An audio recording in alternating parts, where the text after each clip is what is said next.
بیا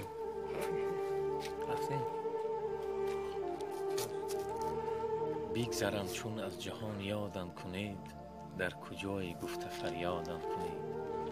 بعدی مردن تا نگردم به نشان، ذکری خیر دوستان شادم کنید. گر خطایی رفت از من منظرت، آن خطا بخشید و آزادم کنید. یاران و برادران مرا یاد کنید، تابوتی مرا زی چوبی شمشاد کنید. تابوتی مرا قدم قدم بردارید، در خاک سیاه مانید و فریاد کنید. از درخت افتد برگ زیری پا شود، حیفی عمری آدمین تا می رود کم می شود. حیفی عمری آدمین اول بهار آخر خزان، حیفکی نامی عزیزم از جهان گم می شود.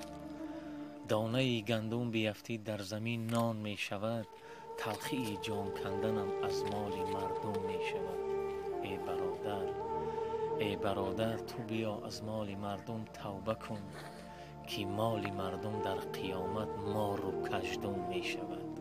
حقی مردم خور هرگز تو مشو، جاهل و بیار هرگز تو مشو. آب در شیرت نکن بحری فروش، که از مزارت نعره ها آید به گوش. ای خواجه بدی نکن که عمر در گذر است، یک عصر چوبینی عمر آن یک نظر است.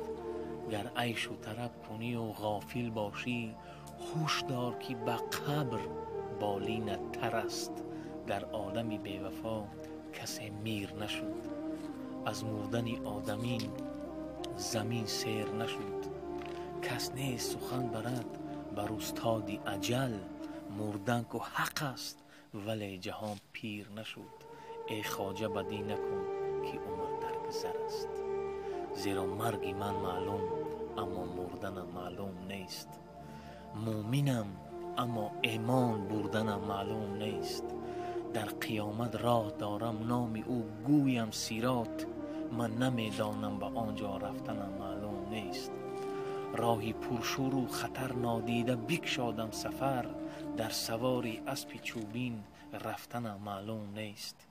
در درونی گوری تاریک هست آنجا لحد، یا به مینت یا به راحت خفتنم معلوم نیست.